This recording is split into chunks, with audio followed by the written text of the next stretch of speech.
Bom, então, como o Diego falou, a oficina ela teria que ser uma coisa mais intimista, para menos pessoas, e como teve mais inscrições, então a gente partiu para esse formato de um pouco de palestra, um pouco de oficina, exemplos de equipamentos, depois a gente vai passando para vocês.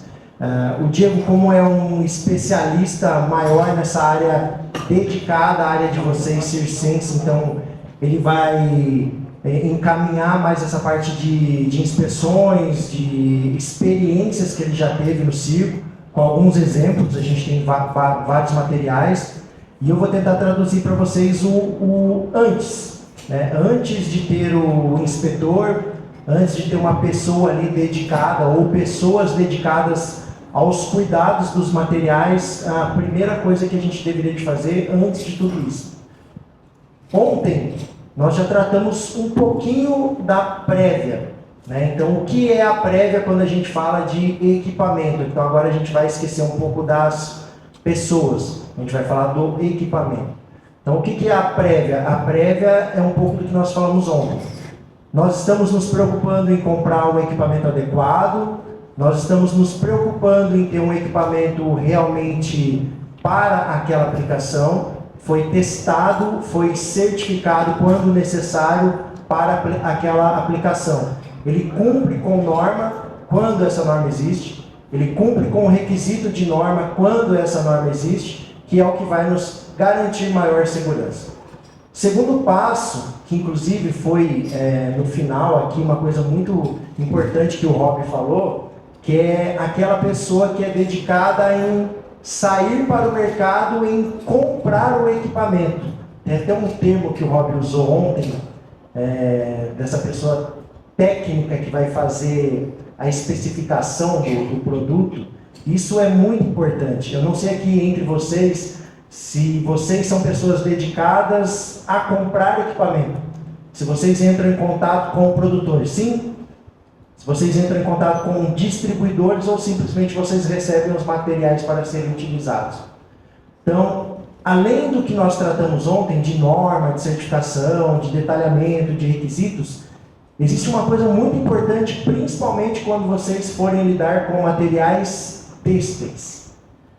Porque nesse meio, normalmente, terão 3 tipos de materiais. Os têxteis, e aí vai ter uma gama muito grande nisso, né? Vão ter os HMPs, muito conhecidos como Dyneema ou Dyneema, Spectra, Vectra, aí são nomes comerciais, que é uma fibra 7 vezes mais resistente que o aço, em comparação grama por grama.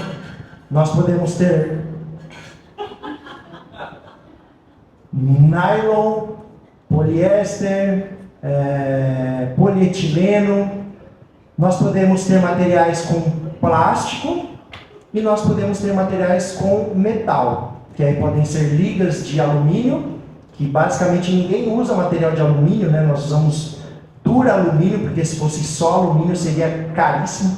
Alumínio a gente utiliza para construir avião, nave espacial. Então quando a gente fala, o mosquetão é de alumínio, na verdade não é alumínio, ele é duralumínio, tem zinco, magnésio, aço, tem um monte de coisa misturada.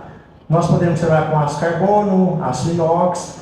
Então, muito importante, meus amigos e minhas amigas, vocês vão para o mercado, vocês vão fazer uma especificação técnica para material têxtil, coisa muito importante na hora da compra. Qual é a data do lote? Porque se você como comprador, se você como especificador técnico de um material, você não se preocupar com a data do lote e o fabricante estipular validade baseado na data de fabricação, vocês podem receber um material que já perdeu 3, 5 anos de utilização. Porque o têxtil, ele tem validade determinada. Ele não é igual ao aço que tem ad eterno, desde que eu tenha uma gestão. Quando eu falo de aço, quando eu falo de alumínio, duralumínio, o fabricante sempre vai colocar validade indeterminada. Então, cabe ao usuário, à empresa, dentro do seu sistema de cuidado, de gestão, de guarda, de higienização, de inspeção, ele vai determinar a vida útil desse material. Quando a gente fala de plástico, quando a gente fala de têxtil, o fabricante vai ser categórico em estipular data de validade, principalmente no Brasil, baseado na data de fabricação. Na Europa, os grandes produtores, cordas, fitas de ancoragem, eles vão dar data de guarda e data de uso. Normalmente 5 anos de guarda, 10 anos de utilização. Aqui no Brasil já vai se falar data de validade a partir da data de fabricação. Então, se eu entro em contato com uma distribuidora, a distribuidora ela entra em contato com o produtor. Eu como distribuidora, faço uma compra gigantesca de fitas de ancoragem e elas vão ficar guardadas no meu galpão. Vocês vão comprar do distribuidor e aí o distribuidor, se ele não for perguntado sobre isso, é lógico que ele vai mandar para vocês o lote mais antigo. E aí vocês pegam no manual de utilização que a data de validade daquele produto é relativa à fabricação. Então hoje nós estamos em 2025, se vocês receberem um lote de 2020 e a validade é de 7 anos, vocês só têm 2 anos de uso desse material. Lembrando que aqui no Brasil a maior parte dos produtores dão 5 anos de validade, tá? A grande maioria. Principalmente quando a gente fala de fita e corda. A grande maioria dá 5 a 7 anos. Então, se eu não me preocupo com isso, eu já estou recebendo um material que já perdeu grande parte da sua vida útil. Ou seja, eu vou ter prejuízo. Como é que vocês vão justificar que vocês vão ter que comprar tudo de novo daqui 2 anos o material? Então, quem é o especificador técnico, ou quem é o comprador, ou quem é o receptor disso da empresa, tem que já estar esperto nessa parte. Então já vem muito antes da inspeção. Inclusive, eu não sei como que o Diego atua nessa parte, quando eu pego um material têxtil, o primeiro item que eu vou inspecionar é a etiqueta. Se o produto na etiqueta já estiver com a validade vencida, eu nem continuo a inspeção, é descarte imediato. Porque eu não vou assumir o risco de utilizar um material que o produtor já estipulou validade. E isso é obrigatório, está no Código de Defesa do Consumidor. Todo mundo que faz um bem durável tem que estipular uma validade para esse bem durável. Então, quando vocês falam de corda, quando vocês falam de cintas, de fitas, cintos de segurança, tudo isso tem uma validade pré-determinada. Então, atentem-se no final da compra a perguntar qual é o lote que está sendo enviado para vocês. Senão, vocês vão ter prejuízo nesse recebimento e vão ter que fazer uma compra futura muito mais rápido do que você esperava. Outra coisa muito importante é interação de materiais. Vocês têm um mosquetão de aço, que normalmente, aqui é duralumínio, mas vocês têm um mosquetão de aço que é bem mais barato, e aí vocês colocam para interagir com uma polia de duralumínio que é mais cara. Quem vai brigar e quem vai vencer nessa luta? O alumínio vai ser sempre amassado. Então, se a gente não faz essa gestão de interação de materiais, vocês também vão perder o material o mais rápido possível. Né? Vão ter um gasto, vão ter que repor. Aqui tem até uma polia bem amassada. Vocês trabalham com impacto, vocês trabalham com dinamismo. Então, às vezes, a gente tenta economizar e compra um mosquetão de aço que é bem mais baratinho e gasta num equipamento que é bem mais caro, que é uma polia, que é um distorcedor, que é uma placa de ancoragem. Então eu tenho que fazer também essa gestão de cuidado do meu material. Se eu vou interagir alumínio com alumínio ou se eu vou interagir aço com aço. E quando tiver que interagir aço com alumínio, vocês já têm que entender que o alumínio sempre vai perder. Sempre vai perder. E aí até hoje eu descobri uma regra, né? A Petzl, ela estipula uma regra que ela é muito criteriosa. Se o teu material ele já perdeu um milímetro de profundidade, ele deveria ser descartado. Diego me passou aqui hoje que a FEDEC, que é a Federação Europeia de Circos, ela considera que na verdade são 10% da área atingida do equipamento. É isso, né, Diego? Então já é menos criteriosa e mais condizente, porque 1 milímetro é muito pouco. Mas, desculpa? Paquímetro. a forma de você conseguir medir a profundidade é o paquímetro. Grandes marcas, né, que se preocupam em fazer bons manuais de instrução, eles até colocam um critério, porque como é que você sabe que perdeu 1 milímetro? Você deveria de ter uma prova nunca utilizada. Então, por exemplo, eu deveria de ter uma polia dessa nova, nunca utilizada, para que quando eu fosse inspecionar as em uso, eu conseguisse identificar o quanto de perda que eu tive. Isso aí está em alguns manuais de instrução, porque aí você tem a certeza de que houve uma alteração do original. Então a PETS ela coloca 1 milímetro, 1 milímetro de perda é muito pouco. Sim, senhor. Em vez de ter uma nova não utilizada, você não poderia, quando você compra a sua, mede e anota e depois usar isso como referência?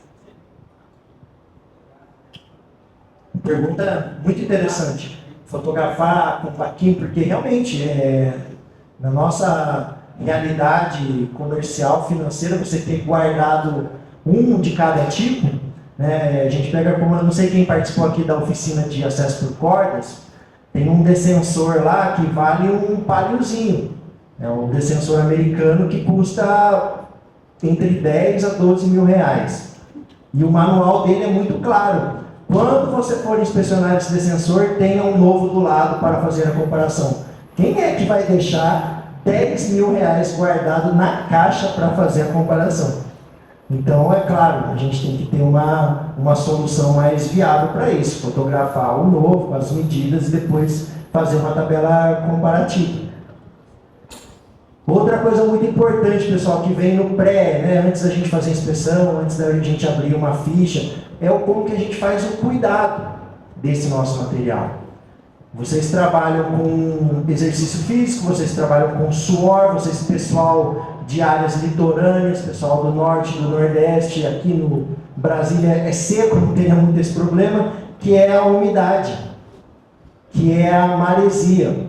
Então, vocês saíram de uma apresentação e o material está suado, se vocês guardarem esse material suado ou molhado por alguma outra hipótese que esteja dentro do evento circense, que teve que usar água, algo do tipo, se vocês colocarem o material seco junto com o material molhado, eles vão começar a trocar elétrons entre eles. Então, todo o material em contato com umidade, você cria um campo onde propicia a oxidação acelerada.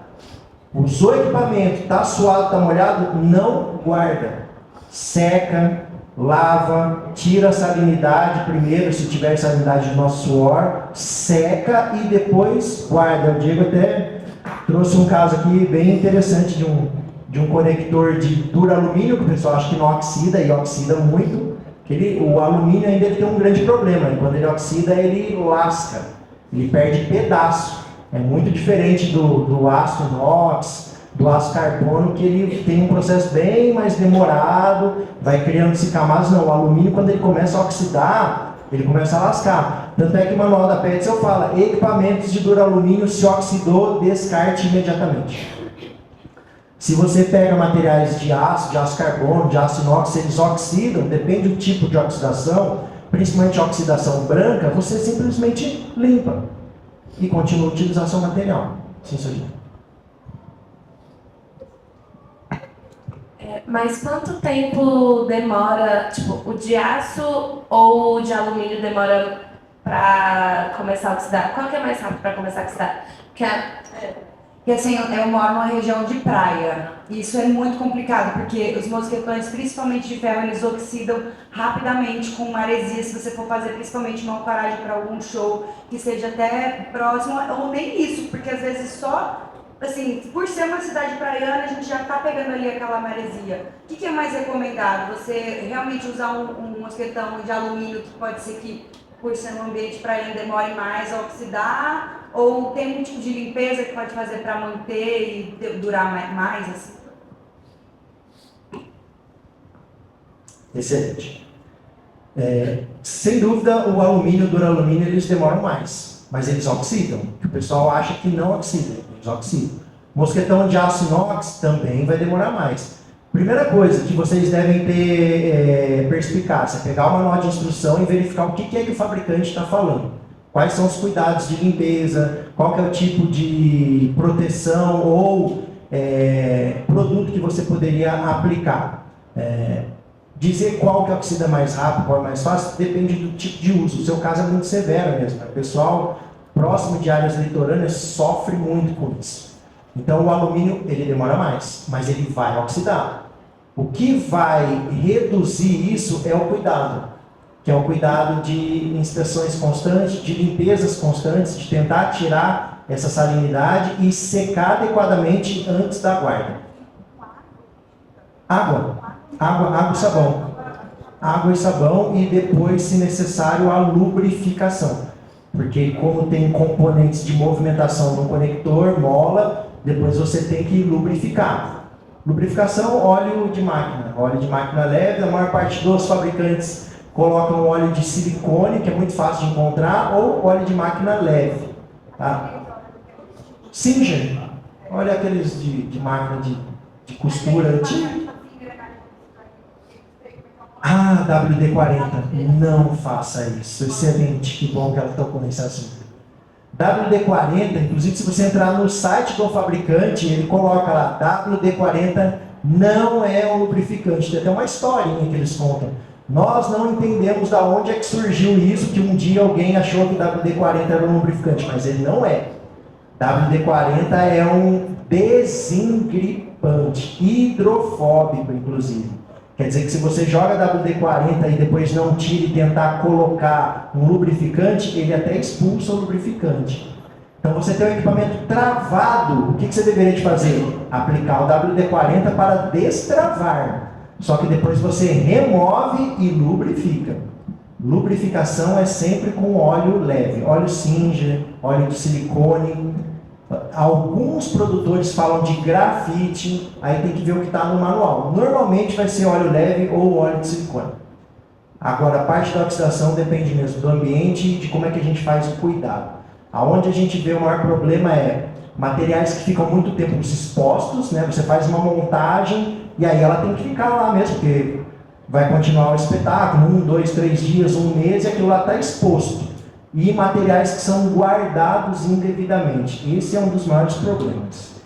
E guarda também de material de diferentes composições. Se você tem mosquetões de alumínio, separa dos mosquetões, porque eles têm composições diferentes e eles trocam elétrons. Então um vai ganhar e o outro vai ceder, e aí começa o processo de oxidação. Bom dia. Grafite danifica a corda? Isso. Excelente. Grafite na corda, com certeza, porque ele é abrasivo. Então, normalmente, o produtor, existem alguns extensores que pedem para colocar grafite, só que depois você tem que tirar o excesso para não entrar em contato com o processo da corda correndo nessa polia, nesse extensor. Melhor opção hoje é óleo de silicone. É o menos agressivo e que lubrifica muito bem. Pessoal, como a gente tem um tempo reduzido, o Diego ele tem mais experiência, inclusive, de casos para falar com vocês sobre isso, que aí a gente vai desenrolando, porque eu queria falar um pouquinho do pré, e o Diego agora fala um pouquinho mais do pós e o durante. Bom, pessoal, e é isso, né? O que o Fábio falou, hoje a gente tem um desafio muito grande na compra de material. Eu comentei isso, acho que com o Daniel ontem.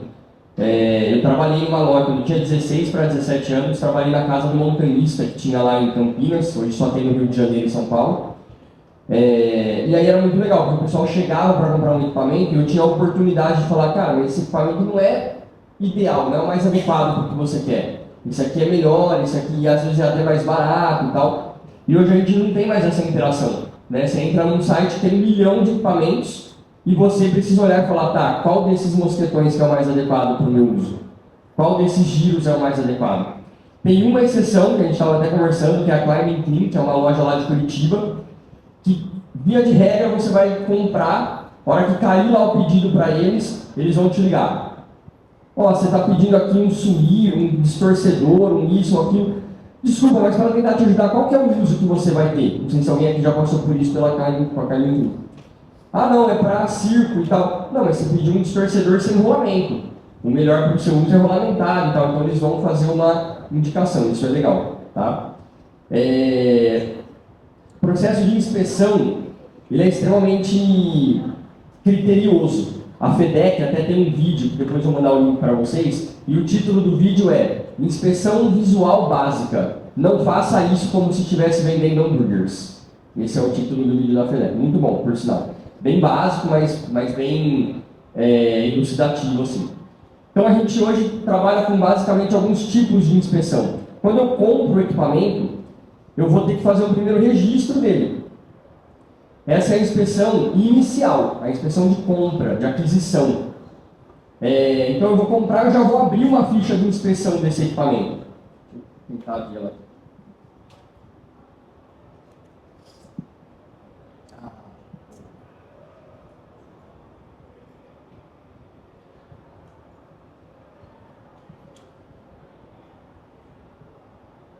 Ó, esse aqui é um modelo de ficha baseado no modelo da Spelion, que é o importador da Petzl no Brasil.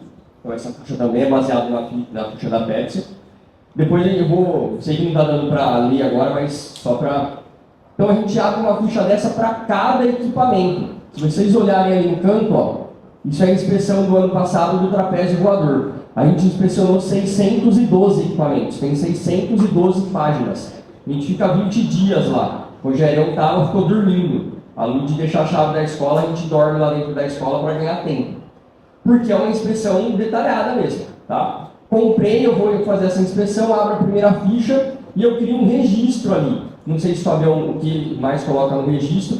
Eu coloco a nota fiscal do equipamento, coloco o manual do equipamento, que às vezes vem impresso, então já deixo junto ali para uma consulta futura.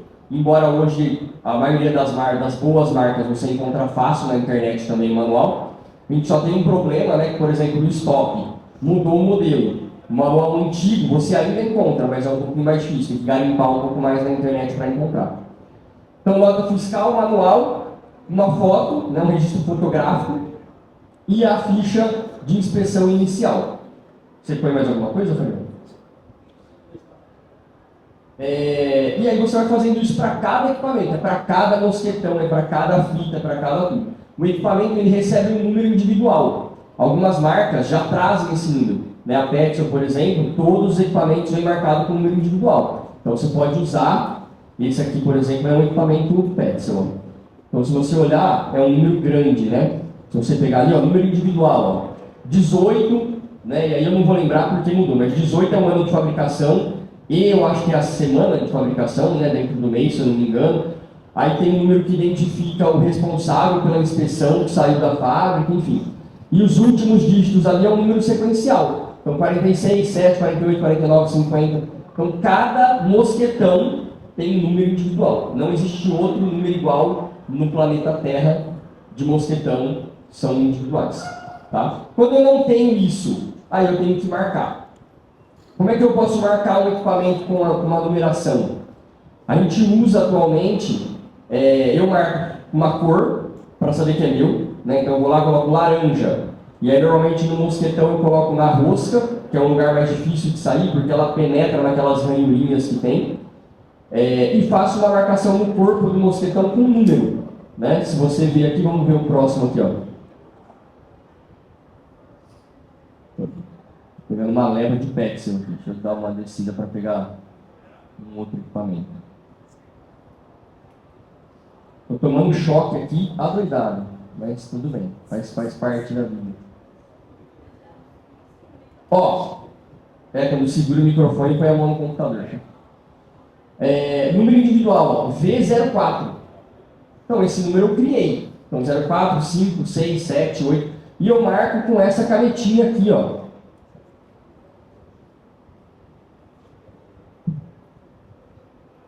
Eu mostrei ontem lá para o Daniel, tá fácil. A Dremel Engraver.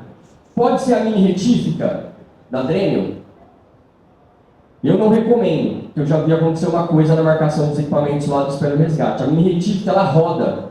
Né? E aí o cara vai lá, põe uma lixinha e vai marcando ali. Só que se o cara afunda demais a mão, já era. Perdeu o tal do 1 milímetro que o Fábio falou, vai para 2, 3, você perdeu o equipamento. Essa caneta ela tem uma ponta que ela só pulsa. E você ainda regula ali, né, de 1 até 5. Então, normalmente, para equipamento de alumínio, eu uso 1 mesmo. Para equipamento de aço, 2 ou 3, porque às vezes o 1 não é capaz de marcar. Tá? E ele tira uma camada, onde eu mostrei para o Daniel, você passa a mão, você praticamente nem sente. É só a camada da pintura ali, bem superficial. Tá? A própria PEX eu recomendo esse tipo de marcação.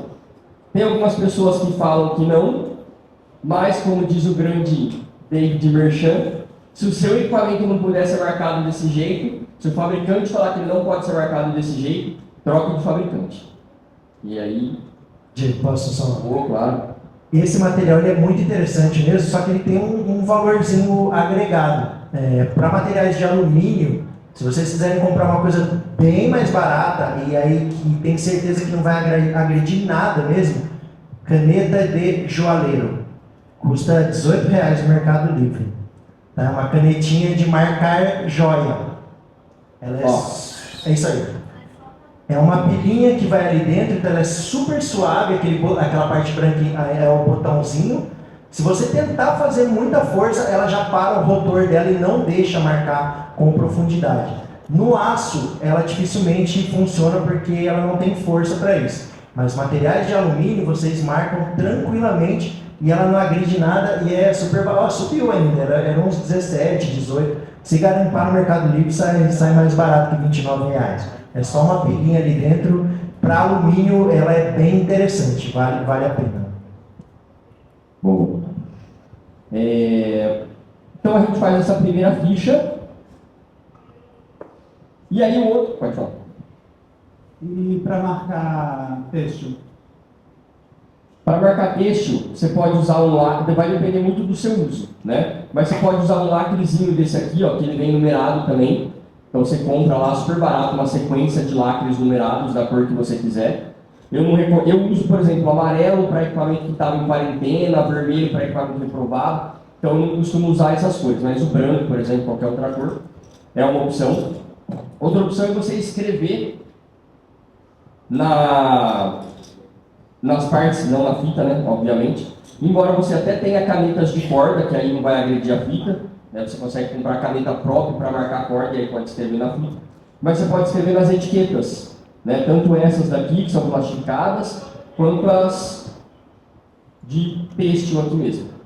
Tá? Então você vai lá e escreve uma canetinha de retroprojetor, aquelas de ponta bem fininha, porque na hora que você coloca também, às vezes ela chupa a tinta e então uma ponta bem fininha você consegue escrever e ficar bem legível.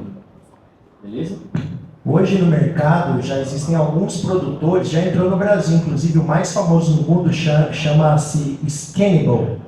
São microchips de NFC, que aí vem uma tagzinha com uma colinha e você gruda, cola em mosquetão, cola em fita de ancoragem, e aí com o celular você bate e já puxa todas as informações. É Scannable. S-C-A-N-N-B, Caldeirão do Hulk, B-L-E. Esse é o produtor mais famoso no mundo e ele já tem distribuição no Brasil. É sistema de NFC.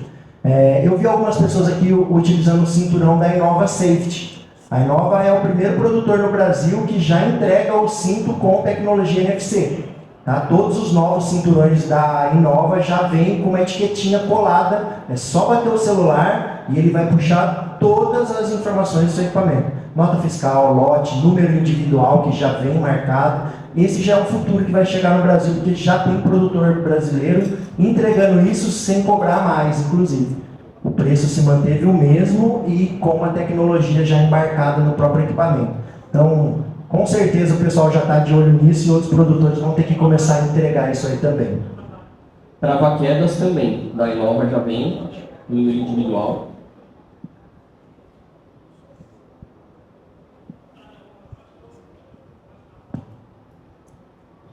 Eu tenho uma dúvida para vocês, que muitas vezes a gente tem equipamentos que não têm bons manuais. É muito comum, né? E aí, sei lá, de repente o pessoal agora vai para casa e vai procurar um manual e fica mal, porque não tem essas informações todas. Aí eu queria tirar uma dúvida com vocês, porque é uma coisa que eu acabei fazendo. Por exemplo, mosquetão, sei lá, polia e tal, que não tinha um manual bom, o que é que eu fiz? Os manuais da Petzl são muito bons, eles são muito informativos e eles têm as fichas de inspeção também. Tipo, se você entrar no site, agora se eu não me engano, não tem português, né? Não tem português, mas eu traduzi aquela louca da tradução, né? Quem quiser eu tenho traduzido de alguns equipamentos. Aí eu acabei usando como referência, tipo assim, como material de estudo, entendeu? Porque se o equipamento presta, mas eu não tenho manual, é válido eu usar como referência. Claro que não tem nenhum respaldo, né? Não é o fabricante que está dizendo que é aquilo ali. Mas é melhor do que nada, né? Com certeza. Porque são famílias, né? Se você pegar, a própria inspeção ela é dividida por famílias de equipamento. Tem um site da Petzl também, que a Espelagem traduziu, que eu vou mostrar para vocês de como cuidar dos equipamentos, também dividido por família. Tem um problema que algumas coisas que a gente quer na hora da inspeção a gente não acha no manual, tipo a data de fabricação. Onde está nesse equipamento? E aí entra muito aquilo que o Fábio falou, né? Por exemplo, o OpenPass, a gente conhece o dono.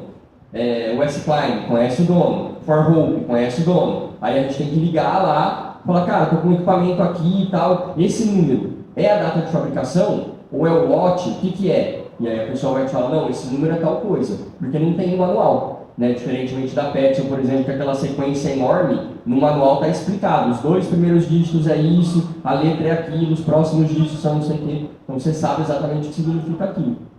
Mas no Brasil a gente tem muito esse problema, tem bons manuais, o Fabião até fez uns para UltraSafe, né? Mas tem manuais que talvez fosse até melhor nem ter, porque são bem ruins mesmo, né? Manual de uma página, assim, muito raso. É até interessante isso, e nós como consumidores, muitas vezes a gente deixa de cobrar o que deveria de ser cobrado até por falta de conhecimento. Existe uma norma no Brasil, eu até citei ela ontem, que é a NBR 17151. Eu fui o secretário dessa norma, inclusive na BNT. Essa é a norma que determina exatamente o que um fabricante tem que colocar no manual de instrução de equipamento de altura. Então, na verdade, todos os fabricantes do Brasil têm um critério que eles têm que cumprir. Só que o problema é que muitos não fazem e nós, como consumidores, às vezes por desconhecer, também não cobramos. Então, quando vocês pegarem um manual incompleto de um fabricante nacional, cobrem o distribuidor, cobrem o fabricante. Peraí, por que você não está seguindo a norma brasileira?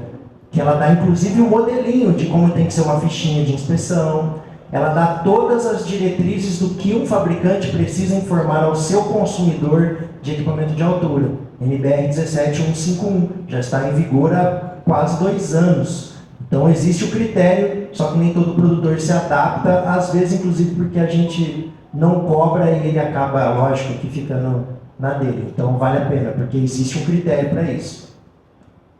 E é isso, né? O que a gente estava falando da demanda, né? Às vezes a gente pensa que cobrar não vai adiantar nada. Mas se todo mundo começar a cobrar, uma hora o cara vai falar, vou ter que fazer. Né? E escolher também por isso, né? Eu sempre falo, eu tenho algumas marcas que eu prefiro por causa disso, vai facilitar a minha vida lá na frente. Né? Na hora de fazer uma inspeção, na hora de ler um manual, de tirar uma dúvida, então também é um critério de escolha. Depois a gente tem a inspeção periódica, que ela vai acontecer em prazos não maiores do que 12 meses, então uma vez por ano tem que fazer. Para equipamentos que estão envolvidos no sistema de acesso por corda, esse prazo é diminuído para 6 meses.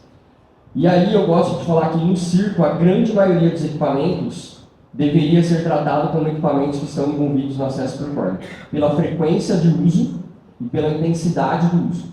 Então assim, eu acho que 1 ano é um tempo bem grande, né? Inclusive, às vezes a gente tem lugares que a gente faz inspeção anualmente e, infelizmente, a gente precisa descartar um equipamento que daria para monitorar.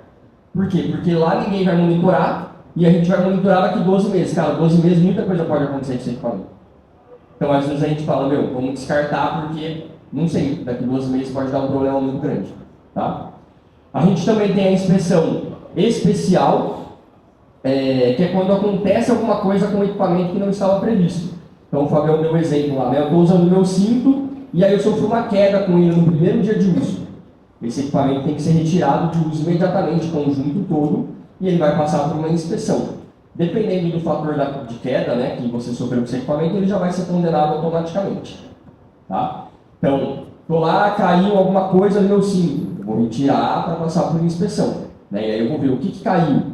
Era alguma coisa base água? Não, era base solvente, então vou descartar, vou monitorar, e aí você vai tomar essas decisões. E eu tenho a inspeção pré-uso. O que é a inspeção pré-uso? É a única que não é registrada, não precisa ser registrada, tá? E que eu faço ali na hora de usar. Então eu vou chegar, vou pegar meu cinto antes de trabalhar e vou olhar rapidamente as costuras, as fivelas, os olhares de conexão, né, buscando por costura solta, por rasgo nas fitas, desgaste nas fitas, oxidação nas partes metálicas, né, vou vestir, vou ver se ele está operacional, né, se ele está funcionando como deve funcionar, tá? Então essa é uma inspeção que eu faço rapidamente, não preciso de registro, mas ela tem que ser feita e acho que é a inspeção que é mais negligenciada, né, que quase ninguém faz.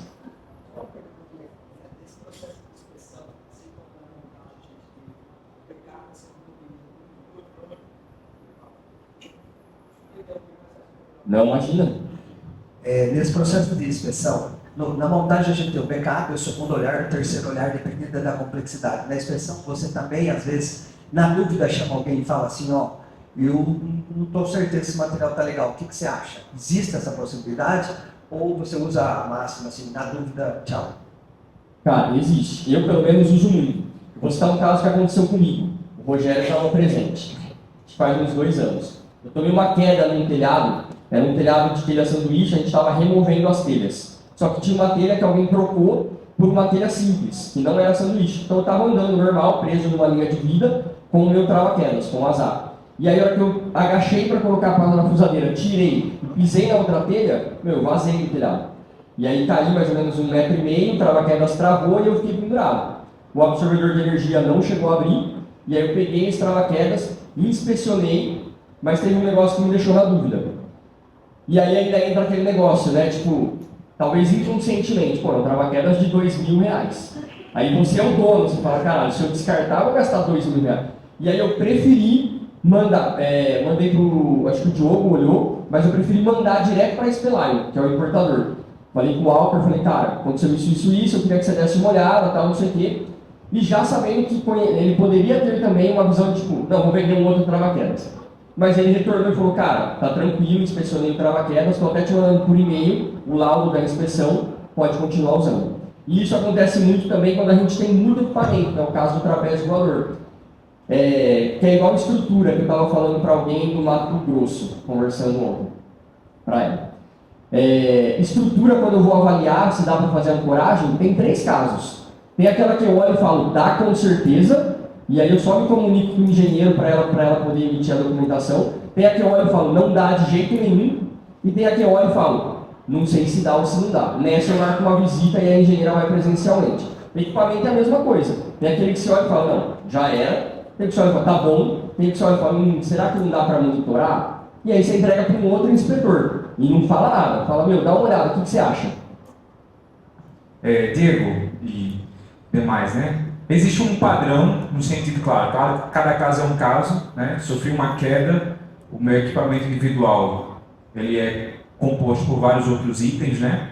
E aí, o que é que faz levar essa inspeção de modo geral? É o que foi mais utilizado, por exemplo, trava-quedas, foi o que foi acionado naquele momento, e outros itens não foi. Então eu nem preciso inspecionar, ou por garantia é melhor fazer o geralzão, dar uma olhada um por um, enfim. Você inspeciona o conjunto todo.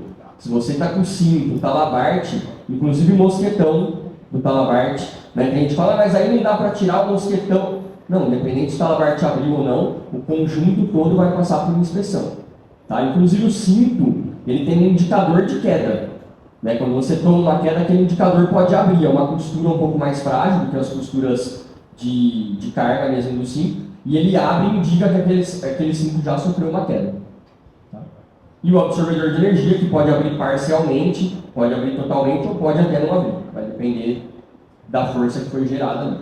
Tudo bem? Posso comentar? Bom, 2 situações, né? Uma do que o Arthur perguntou e você. Estrutura na indústria é que você acaba tendo um recurso um pouco maior dentro de uma indústria. Quando a gente tem dúvida de uma estrutura na indústria, a gente faz ensaios de líquidos penetrantes. São ensaios não destrutivos. Eu não vou pegar uma máquina, um T-for, um dinamômetro e puxar essa estrutura para saber até onde ela aguenta, porque isso pode ser um ensaio destrutivo. Então, na indústria, a gente faz ensaios não destrutivos. Um deles é ultrassom, o mais barato é um ensaio de líquido penetrante. Você coloca lá, expõe um líquido e ele vai percolar ou não, e aí você consegue identificar poros e tudo mais. Então, é mais fácil de você identificar uma estrutura se ainda ela está adequada ou não. Para a EPI, isso não seria viável economicamente. Então, é o que o Diego falou, é o conjunto. O produtor, ele sempre, todos os casos, não sei se o Diego conhece algum diferente, todos os casos de manual de instrução de produtor de cinto, talabarte, absorvedor de energia, se houve uma queda, independente do grau da queda, você deve descartar. Isso é o que vai estar no manual. Porém, nós sabemos que existem quedas e quedas, existem energias e energias envolvidas. Depende do quanto você caiu, depende da massa envolvida, depende se você bateu em alguma coisa que absorveu um pouquinho do impacto literal. Ainda não é norma, mas a maioria dos cintos hoje já estão vindo com indicador de queda, que é o que o Diego falou. Isso não é uma norma, não é uma obrigatoriedade. Quando essa costura abriu, você pode ter certeza, o impacto da sua queda superou 200 quilos, que é como eles calibram a costura de um indicador de queda. O absorvedor de energia também. O absorvedor de energia não pode abrir antes de 200 kg força. Então, se um absorvedor de energia abriu numa queda, num talabarte, num trava-queda, com certeza você passou de 200 kg de força. E aí você precisa verificar a integridade disso, né? Principalmente costuras. Porque o tecido numa queda não vai acontecer nada, a não ser se ele pegar numa borda, algo cortante. Lá no nosso centro de treinamento, depois vocês tiverem curiosidade de acessar o nosso Instagram, Controle Acima Tudo Junto. Nós fazemos muitos ensaios de queda, de abertura de equipamento. A gente tem um boneco lá com 104 quilos, que é o golpe baixo, e ele é o nosso boneco de queda. Então eu tenho um cinturão de segurança lá que ele já caiu mais de 30 vezes. Não tem absolutamente nada no cinturão. Por quê? No meio do caminho tem um absorvedor de energia. Então o absorvedor de energia é o elo fraco para não deixar cair o impacto. Só que o que o produtor ele tem que se assegurar? O produtor, quando ele certifica um cinto de segurança, ele faz duas quedas. Uma de cabeça para cima e uma de cabeça para baixo. Isso é obrigatório por padrão de norma. E é um boneco. E é sempre em fator de queda 2 com uma massa mínima de 100 kg. É o padrão brasileiro e o padrão europeu. Você não pode testar com menos de 100 kg. Tem que ser no mínimo 100 kg. Então, o fabricante, eu testei no laboratório e eu garanto que meu cinto segura duas quedas de um manequim. Ele não vai fazer isso para um ser humano. Por isso que ele coloca no manual de instrução. Mas a gente sabe que após uma queda, dependendo das condições, o equipamento ainda vai continuar. Por isso que o Diego está falando aqui é muito importante, porque o final, depois o Diego até vai mostrar, o final de tudo isso é apto, não apto, monitorar, quarentena. Então, esse olhar crítico ele é muito importante. Então, de acordo com algumas quedas, o teu equipamento ainda está íntegro. Mas é importante você entrar em contato com o fornecedor, com o fabricante, olhar o manual de instrução, falar com pessoas com experiência, porque o fabricante ele sempre vai falar, não use. Tá? Isso é clássico, mas a gente sabe que em muitos casos ainda ele continua bom para uso.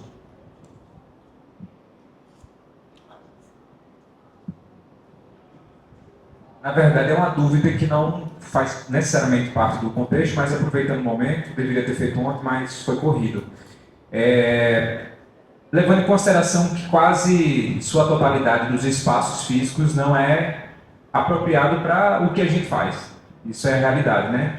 Teatros, ginásios e tudo mais. Qual o melhor método que a gente iria utilizar para analisar se aquela estrutura seria confiável, digamos assim, para ter aquela carga que a gente vai ancorar, digamos assim, né? Claro, existe todo um histórico por trás, o ideal seria ter alguém de uma área específica, engenheiro e tudo mais, que pudesse validar, certificar isso para a gente, mas a gente sabe que isso é quase impossível, né? Longe da realidade. E aí, qual seria uma melhor estratégia, qual seria uma melhor saída, até para um respaldo nosso enquanto montadores, ou se existe alguma outra...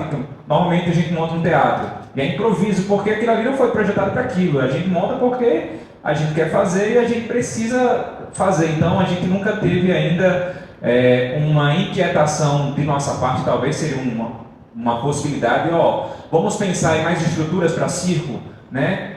Pensar em alguma possibilidade de, enfim, alguma, entre aspas, adaptação, adição de estrutura para ancorar, já que a assiduidade disso está sendo mais corriqueira. Enfim, qual seria a melhor saída nesse caso, até para ter uma vida útil dos equipamentos maior e tal, porque às vezes ele coloca lá em atrito porque a gente quer fazer, então a gente vai ter que utilizar mais equipamentos para garantir uma maior segurança, né? Isso é sempre perguntado no curso, né? E é um assunto bem delicado. Por quê? A gente não quer que as pessoas atuem na nossa área, mas a gente quer atuar na área dos outros. Então é exatamente o que você falou. Se você tem dúvida, eu quando vou, tem algumas coisas que você vai aprendendo ao longo do tempo e vai usando, né? Numa treliça, qual que é o ponto mais forte? É o nó da treliça, é o banzo da treliça, eu abraço ela inteira, só o banzo inferior, só o banzo superior. Então essas coisas você vai conseguindo ver. Você consegue medir qual que é a espessura daquela viga, né? Quanto tem a viga U de altura, de largura. E aí tem alguns parâmetros que a gente já sabe que é adequado. Por isso que eu falei, às vezes você vai, olha a viga e fala, aqui dá. Às vezes você vai e fala, não, aqui não tem jeito. E quando você tem dúvida, não tem outra saída. Você tem que chamar um profissional dessa área, que vai ser um engenheiro mecânico ou um engenheiro civil, para ele analisar. E normalmente isso é uma coisa que costuma ser caro, porque é o que a gente chama de engenharia reversa. Você pode pedir o projeto para a pessoa. Você tem um projeto? Não, isso aqui foi construído há muito tempo, não tem projeto. Você está completamente vendido, né? Você vai ter que chamar um engenheiro e ele vai falar, olha, mede as vigas, me manda todas as medidas e eu vou fazer a partir do que já existe um projeto. Quando na verdade a ordem natural é construir a partir do projeto, né? Mas, por exemplo, na Escola Pernambucana de Circo, que a gente instalou as estruturas, a Fatinha tem todos os projetos. Ela mandou de Recife para a gente, o engenheiro analisou e a gente consegue fazer uma coisa muito mais viável economicamente e muito mais seguro. Né? Porque está pautado numa coisa que foi projetada não só do ponto de vista arquitetônico, mas estrutural mesmo. Essa viga tem tantos vergalhões dentro dela, a cada centímetro tem um vergalhão, a cada centímetro tem um estribo ligando os vergalhões, tem uma regularização de meio milímetro, tudo. Queria puxar esse seu gancho. Eu vim de uma vivência muito de festival de música eletrônica, onde a gente chega em um lugar onde não tem completamente estrutura nenhuma. Então a gente constrói desde o banheiro, palco, caixa, até inclusive eu aprendi a construir minhas próprias estruturas para aéreo dentro desse meio, com muita gente que trabalha com bioconstrução. Isso sempre envolve a presença de engenheiros, de pessoas qualificadas que, no final, quando todas as estruturas estão prontas, elas vão olhar e vão falar, não, essa estrutura está segura e você pode dar todo o lado para o próprio festival acontecer, porque se tem uma estrutura que está inconsistente dentro do festival, o festival ele nem acontece, ele chega a ser embargado, né? Então eu acho que cabe a gente também buscar, porque hoje a internet é muito ampla, a gente pode buscar alternativas de estudar, como ele está falando, sobre as espessuras, sobre como construir, sobre como fazer, mas sempre tem um respaldo de um profissional legal que vai poder olhar e falar assim, olha, essa estrutura aqui está ok, né? Mas eu acho que hoje, com o tanto de informação que a gente tem, a gente também pode buscar ter autonomia para estudar materiais, entender, como ele falou, todas as espessuras e conseguir ter pessoas que depois vão olhar e vão apenas assinar embaixo e falar, não, olha, esse projeto aqui está ok, sabe? Bom, pessoal, eu vou tentar ir seguindo agora por conta do tempo, tá? Nas inspeções. Bom, você vai fazer essas inspeções, então, periodicamente. Quem faz a inspeção, né, é um profissional competente em inspeção. Mas a norma, não sei se mudou, mas a norma não fala quem é esse profissional, o que ele tem que ter. Aí criou-se uma demanda de mercado de cursos de inspeção de EPI. Então, hoje você tem várias empresas, o Fabião dá curso, a Aéreos dá curso, mais voltado para o circo. Tem outras empresas que dão curso de inspeção de EPI, né? Então, você vai lá, vai aprender padrões e tal, e vai inspecionar na prática os equipamentos. Tudo bem? Como é que é uma ficha de inspeção? Ó, essa daqui é o modelo que a gente tem usado. Então lá em cima no cabeçalho, né? Tem o número individual do equipamento, tem a marca e modelo, data da compra. Isso depende, né? Porque às vezes eu chego lá no cliente, essa é uma inspeção do trapézio voador, e a pessoa não tem esse registro. Então não tem como eu adivinhar a data da compra, ela fica em branco. Ano de fabricação, isso eu posso tentar buscar no equipamento ou com o fabricante, tá? As cordas nacionais, a grande maioria delas, as importadas também, algumas marcas, o que determina o ano de fabricação é um filete têxtil colorido. E aí é uma outra dificuldade, porque você vai ter que entrar no site da marca, vai pegar lá a tabela, então, o roxo, filete roxo é ano tal, algumas dividem por trimestre, primeiro trimestre do ano tal, segundo, terceiro, então você tem que cortar. Isso é uma coisa que eu sempre faço quando eu compro corda. Eu vou lá, corto uns 20 centímetros e eu arquivo aquilo junto, não sei se você faz isso também, e eu arquivo aquilo junto na ficha de inspeção de aquisição. Fica um pedacinho da corda, ó, é essa corda. Porque às vezes com o uso, esse filete já aconteceu dele ficar, ele perder a cor. Ou ele ficar esfarelando. E eu não sei se isso está bom ou está ruim. Eu não sei quando foi fabricado, eu não sei nada. A alma tá íntegra, a capa tá boa, e aí eu vou lá, pego o número da corda, a corda 03. Fala, a corda 03 é esse pedacinho. Ah, não, tá aqui, eu consigo confirmar informações. Tá?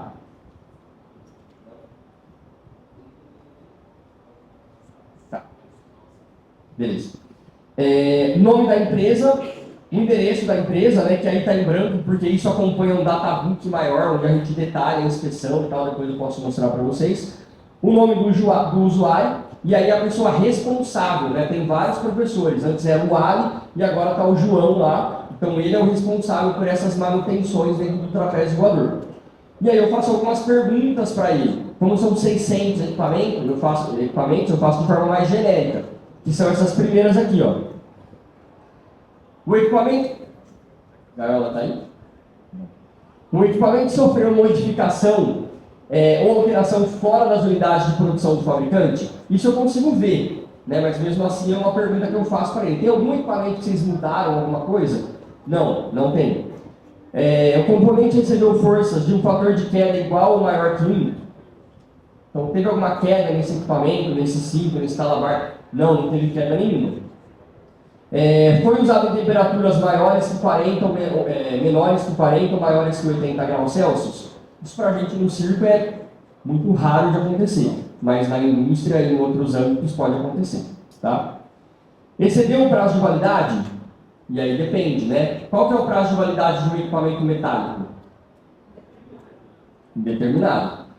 O que vai valer então? A vida útil, né? Como eu cuido e uso desse equipamento. Qual que é o prazo de validade de um equipamento têxtil ou de um polímero, né, de plásticos? 10, 7, 5. Quem tem que determinar isso? Isso é Código de Defesa do Consumidor. Quem tem que determinar isso é o fabricante. As melhores marcas que eu conheço, de corda, por exemplo, vão dar 15 anos, sendo 5 anos de armazenamento e 10 anos de utilização. É o máximo de tempo de vida útil. E é claro que se ela for armazenada 7 anos, você já perdeu 2 anos daqueles 10 de utilização. Né? Porque era 5, mas você já usou 2 com ela guardada. Tudo bem? 10 anos. Diego. As melhores marcas que eu conheço. Só para fazer um adendo, né? Isso é muito importante tudo que o Diego está falando, que é o entender o fabricante. Porque o fabricante, no que ele se baseia para dar uma validade? Em norma? Não. Não existe norma que determine qual é a validade. Existe uma lei brasileira, que é o Código de Defesa do Consumidor, que obriga qualquer fabricante de bens duráveis a estabelecer uma validade.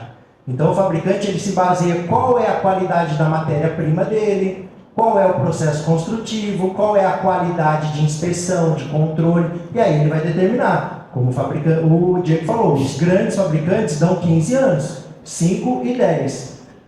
O produtor que inventou a corda normal que a gente utiliza, né, que é capa e alma, a famosa corda Kermantel, que vem da Alemanha, esse produtor se chama Edelrid, foi quem inventou. Tirando as cordas trançadas, a maior parte das cordas que nós utilizamos são capa e alma. Ele fala o seguinte: as cordas têm validade de 10 anos, porém nós nunca recomendamos mais do que 7 anos de uso. Então, é o produtor que está falando. Então, é muito importante ler o manual, ler as instruções, ler o que está no site, quando de qualidade. Então, a Edelrid, que foi quem inventou isso, eles falam, ó, a corda realmente ela tem 10 anos de validade, mas a gente nunca recomenda mais do que 7 anos de uso. Em usos constantes, isso vai baixar. Quanto mais você usa e de acordo com a criticidade do local, mais vai baixar essa vida útil do produto. Até para dar um exemplo de como funciona, ontem eu mostrei para algumas pessoas lá no ginásio o trabalho que a gente fez no trapézio voador para ancoragem da rede. Na ancoragem da rede, a cada 3 meses, todo o elemento têxtil é trocado. E não interessa como está, não tem inspeção. E aí a gente fez um padrão de cores, né? Porque a Control Safe, ela fabrica a fita anel da cor que você quiser. Então, no primeiro trimestre são fitas amarelas, no segundo trimestre roxa, no terceiro trimestre tem um quadro do lado. O cara olha, não, mas eu estou nesse mês e a fita é da cor do mês passado, então está errado. Né? Passou um trimestre e não trocaram, para ficar fácil de identificar. Então a pessoa vai lá, troca a cada trimestre, põe uma fita nova, seguindo a cor da tabela. Tá? Por quê? A gente fez uma análise, né? A rede do trapézio esticada, sem ninguém cair, gera 764 kg de força em cada ancoragem, de cada lado. Só quando ele estica a rede. Quando a pessoa cai, a gente chegou em 2 toneladas e qualquer coisa, que eu não lembro agora de cabeça.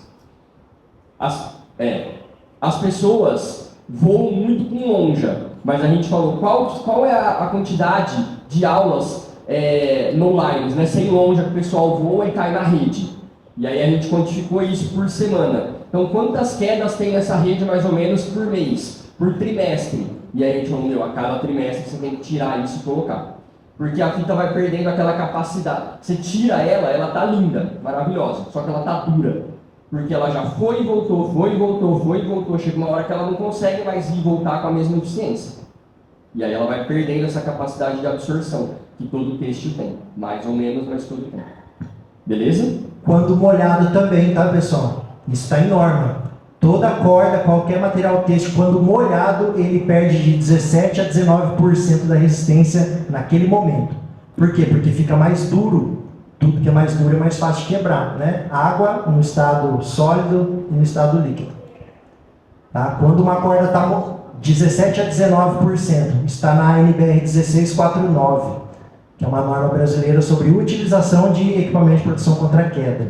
E está numa norma britânica que é a BS 8437. 17% a 19% sempre quando estiver molhado. Secou, volta na resistência normal. Enquanto molhado, como a água penetra na fibra, o produto fica mais duro, quebra mais fácil.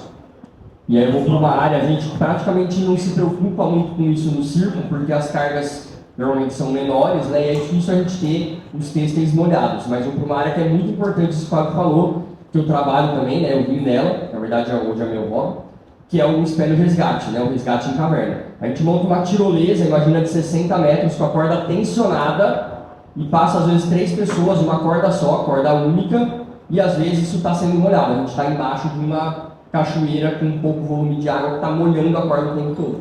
Isso é pensado. Nesse caso, às vezes é colocado uma corda adicional de segurança, dependendo da análise que é feita. Em relação à poeira, como preservar e qual que é o gasto?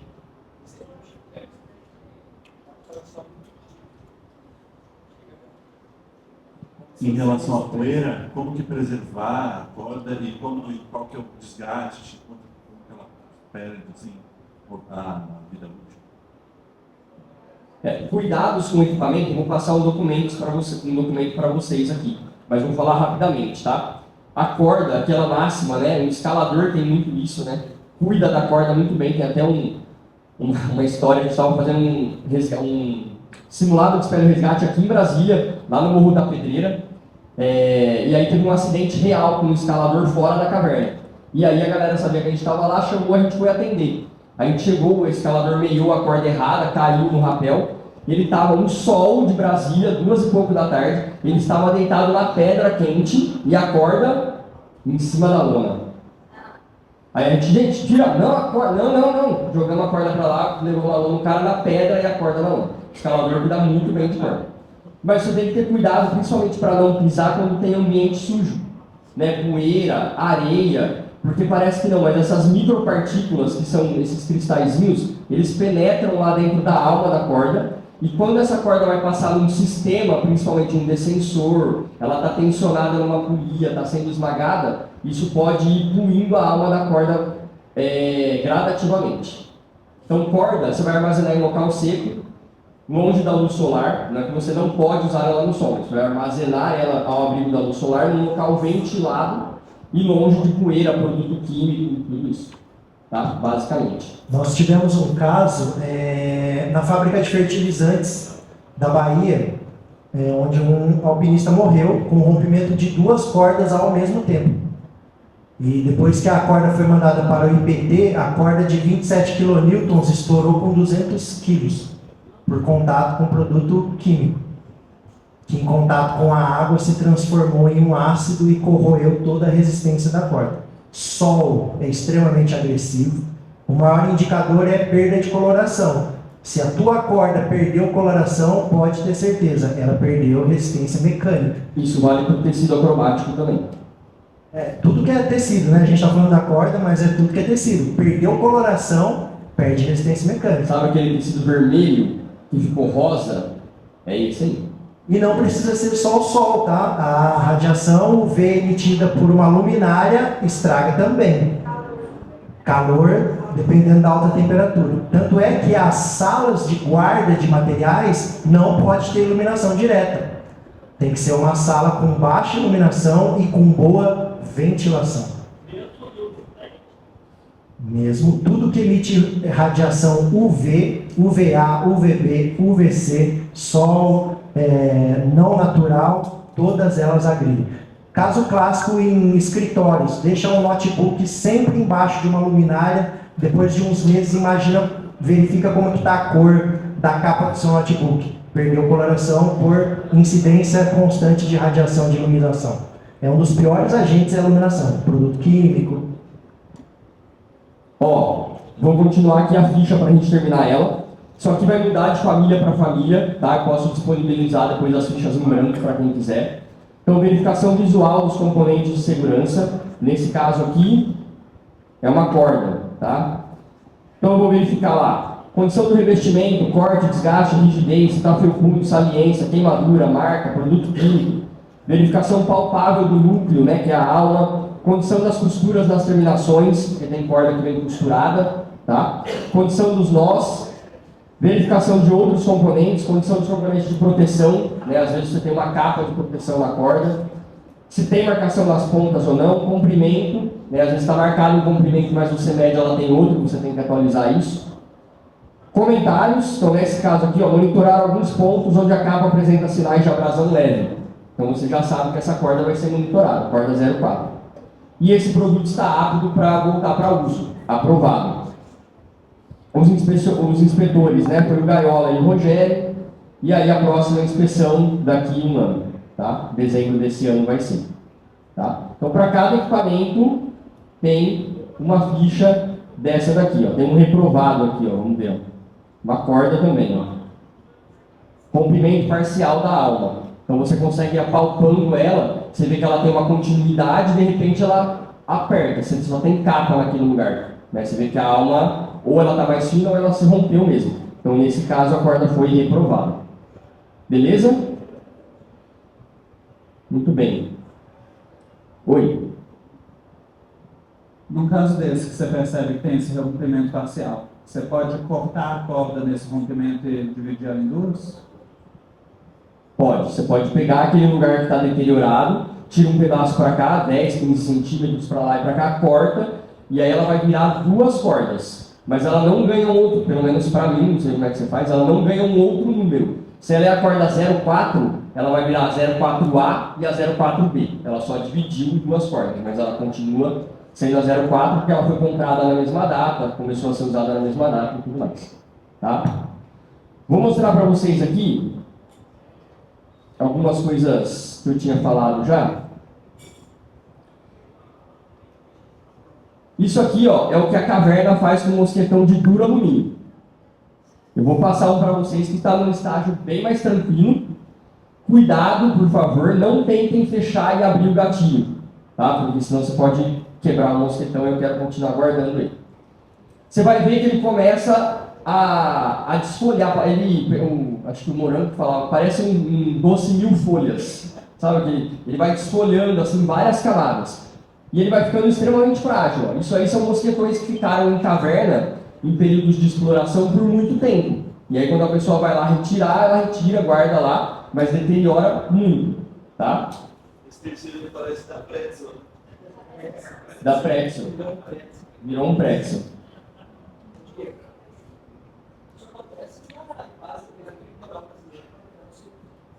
Total. Esse que vocês estão pegando aí, ó, a história é a seguinte. Esse aí é da Escola Pernambucana de Circo, uma das primeiras vezes que eu fui lá. E aí o pessoal quis me mostrar o equipamento. E aí entra a questão que o Fábio falou de armazenamento. Não posso mostrar os equipamentos que a gente tem para você ver? Claro, pega lá. Desceu uma maleta. O Morango estava junto. Desceu uma maleta. Abriu a maleta. Tirou uma toalha de rosto. Desdobrou a toalha. Outra toalha de rosto. Desdobrou a toalha. Todas as ferragens ali dentro. A maioria oxidada. Você está num lugar com uma umidade altíssima, maresia, a toalha de rosto faz o quê? Foi feita para quê? Puxar a umidade. Você criou um ambiente perfeito. E aí eu falei, ó, daqui a grande maioria é lixo. Como assim? Tá? Falei, cara, vocês estão guardando errado. E aí agora tem lá em cima, no corredor, na parede, os ganchinhos perto de uma janela, circula ar e tal. Mudou. Tá? Então o armazenamento conta muito. Como é que a gente inspeciona têxtil, né? Ó, esse vídeo aí tem um microscópio eletrônico baratinho também no Mercado Livre, se conecta no computador. E tem aquelas lentes que você põe na lente do celular, que também dá para fazer e já filmar direto. E aí você consegue ver todas as fibras, ó, se tem costura arrebentada, né, que às vezes a olho nu é mais difícil. Isso a gente faz de 6 em 6 meses, ou de ano em ano. Né? Você não vai fazer isso toda vez, é uma inspeção demorada, muito criteriosa. Tá? E normalmente a gente faz, eu pelo menos não faço em todas. Eu faço quando vejo que tem algum indício, e aí eu preciso analisar. Mas qual que é a extensão desse dano? E aí eu pego, vou lá e analiso ela para ver a extensão desse dano. Tá? Deixa eu ver se eu acho um negócio. Não sei se vai estar aqui. Vou tentar mandar para cá depois, que vai ser interessante. Eu queria falar um pouquinho sobre seleção de equipamentos. Eu vou passando aí para vocês agora, para vocês irem dando uma olhada. Ó, esse é um giro da Petson, aquele que a gente estava comentando, eu achei lá no material de inspeção. Ele também está com corrosão galvânica, tá? Ele ficava guardado junto com outros materiais. Esse é de Fortaleza, tá? Que também é um ambiente de praia. Vocês vão ver aí a mesma coisa acontecendo. Essas camadas desfolhando, principalmente na parte preta ali, tá? Eu vou passar uma folia aqui. A Bela está aí? Que eu peguei da Bela, ela nem está sabendo ainda.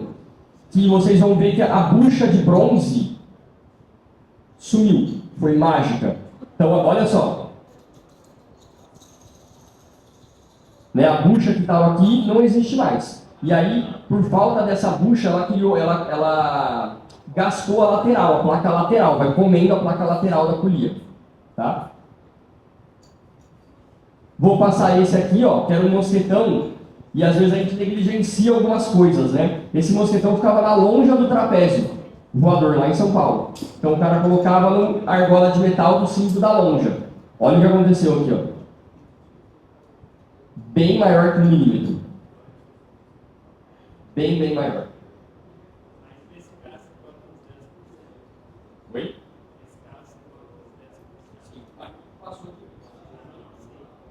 Essa aqui é uma placa de ancoragem, ó, de alumínio usada com mosquetão de aço. Na verdade, nessa placa é uma manilha.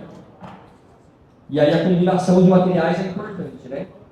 Estava nessa placa, era essa manilha aqui, ó, de aço. E aí vocês vão ver o que aconteceu com a placa, porque ela ainda estava num lugar que acontecia esse tipo de torção nela. Então a manilha estava aqui. Já foi também. Ó, mais um mosquetão lá de Fortaleza, esse é bem inicial. E aí como é que a gente consegue ver? A corrosão, a oxidação, ela começa com um processo que a gente chama de pitching.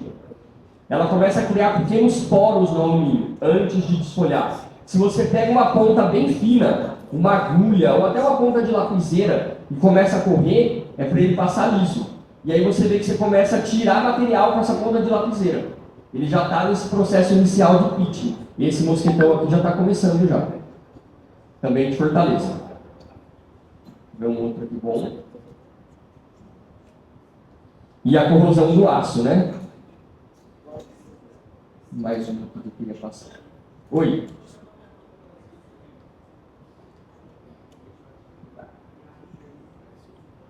E aqui dá para ver o desgaste dela, mas não é um desgaste uniforme, né? Ele é mais nas quinas que está desgastado.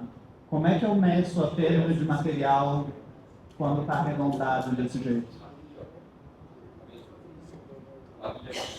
Aqui, ó, é o que eu falei, ó. Ela tem um desgaste, parece que passou uma broca de furadeira, tá vendo? Porque a manilha ficava aqui, ó, de aço, e a placa fazia isso aqui, ó. Durante o uso. Às vezes é isso, você pega o equipamento e fala, como é que aconteceu isso? E aí você tem que ver onde ele estava sendo usado, para você entender, falar, porque normalmente isso daqui é mau uso. Né? Para chegar nesse estágio, é mau uso. Então aqui você tinha um equipamento de aço com alumínio, e o equipamento de aço se movimentando sobre o de alumínio numa carga constante. Era fatalmente acontecer isso. Tá? Então, por conta disso aqui que a gente descarta.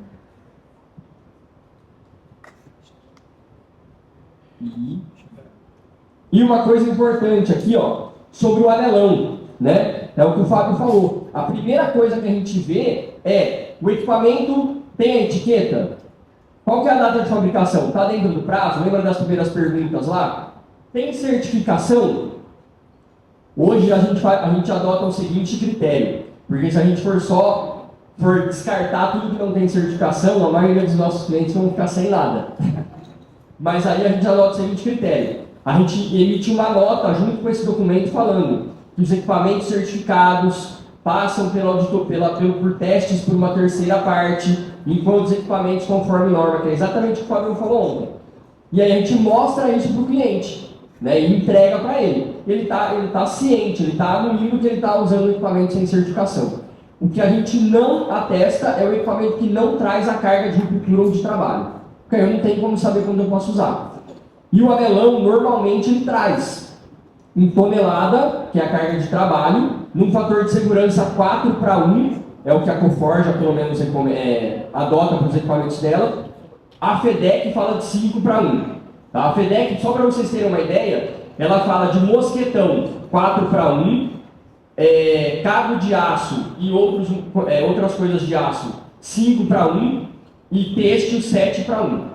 Isso é o que a FEDEC adota, que é um pouco diferente do que às vezes é adotado em outros lugares, enfim. Tá? E esse anelão, ó, ele não tem marcação nenhuma, além de ter uma solda meio duvidosa. Vamos mandar pro Gaiola aí. É claro, né, um anelão 5/8, extremamente parrudo e tal, mas eu não estou preocupado com isso, porque sempre o que aconteceu com o giro, né, que o Marco lá ficou sabendo e me passou, o giro aguenta. Aguenta quanto? Não sei, mas aguenta. Meu, essa informação para quem faz montagem não vale. Ele aguenta, mas aguenta quanto? Porque eu tenho que calcular. Né? Eu até pedi uma caneta para o Lírio, acho que não vai rolar. Vai rolar, Bela? Caneta de quadro? Não vai rolar. Mas ó, como é que eu acho, por exemplo, o fator dinâmico? Né? Eu vou somar lá o peso do artista, o peso do aparelho, e aí eu vou aferir no movimento quanto ele gerou. Então, sei lá, o artista gerou 62 quilos, aliás, o artista mais o aparelho somam 62 quilos. Aí ele fez um movimento que ele gerou 140 quilos, 142 quilos, sei lá. Ó, 150 quilos, dividido por 62, 2,41. Esse é o fator dinâmico. Tá? Esse cálculo está no site da FEDEC, inclusive. Não, só para o Fábio tirar o microfone, porque está dando uma microfonia, porque ele está... Aí então o senhor mesmo está... Sei lá. Então eu preciso saber desses cálculos. Né? Aí eu vou adotar isso um fator de segurança. Ah, qual que é o aparelho? É um cabo de aço? É 5:1, se for usar os parâmetros da FEDEC. É têxtil, é 7:1. E aí eu vou ver, se esse movimento gerou 140 quilos e a minha carga de trabalho é, sei lá, 550, pronto, eu sei que esse equipamento é adequado para aquela montagem. Então, um equipamento que não tem marcação nenhuma de carga não possibilita a gente fazer esses cálculos. Tá? Então, a gente também descarta. Falando sobre, para já ir para o final aqui, qualidade e equipamento seguro, né, que a gente falou um pouco ontem. E eu falei para vocês daqueles conectores mais baratinhos de aço, que quando você fecha a rosca, ele não deixa nem, acho que eu falei só na inspeção, na oficina de ancoragem, né? Ele não tem espaço aqui, ó. Vou pegar um outro que está condenado aqui também. Ó, esse aqui é um Lucky e esse aqui é um mosquetão desses de 20 e poucos reais. Olha a diferença. Olha a diferença. Eu fechei a rosca dos dois, tá? Sem apertar, ó, só encostei. O de aço, quando eu faço isso aqui, ó, a qualidade dele é ruim por um quesito aqui. Ele não tem nenhum espaço entre o nariz, que é essa parte aqui do mosquetão, ó, e o tambor da rosca. Por isso que você usa isso lá no tecido de ponta cabeça, depois de muita carga você não consegue abrir. Aí você tem que usar o alicate ou pôr carga nele para ele aliviar e abrir. Por quê? Ele sofre uma deformação elástica. Ele vai e volta quando você está usando. Olha o mosquetão de alumínio de boa qualidade, ó. Não dá para ouvir, mas ó, ele tem uma folguinha. Olha a prova de que ele se movimenta. Isso aqui é uma subida de uns 120 metros numa caverna. Uma pessoa de uns 80 quilos e eu estava na ancoragem esperando, era um curso que eu estava dando. E aí eu falei, vou filmar esse mosquetão, porque ele era pesado, 80 e poucos quilos, 100 e poucos metros de ascensão, era aluno, então subia daquele jeito, eu falei, esse vai dar certo. E olha só como dá para ver o nariz se movimentando. Ó. Vai, pode sumir. Ó, tá vendo? Ele vai e volta. Ó. É uma pessoa só na corda, eu não estou nesse mosquetão, eu estou em outro. Vai e volta. Só que ele tem um espaço ali do tambor da rosca para o nariz do mosquetão. Então não vai acontecer de travar. E quando você abre, vai, pode sumir.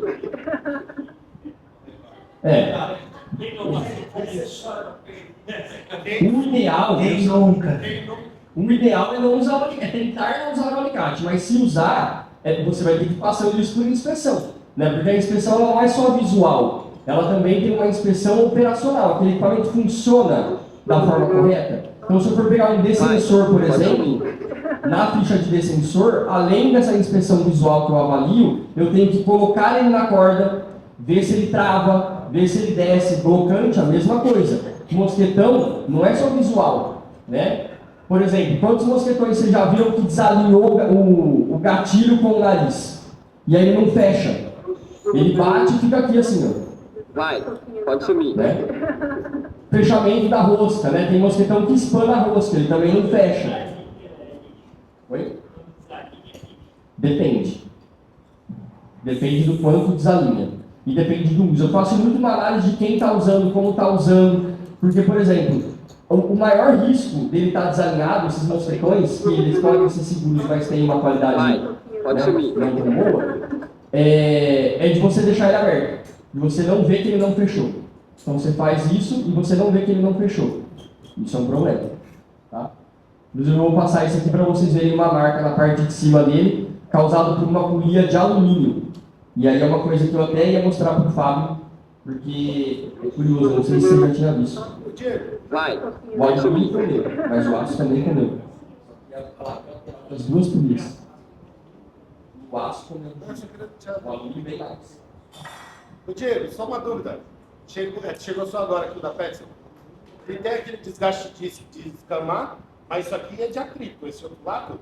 Não, os dois é de descamar. Os dois é de descamar. Vai, pode sumir. E aí, ó, uma última... Alguém tem alguma dúvida? Só porque senão vai...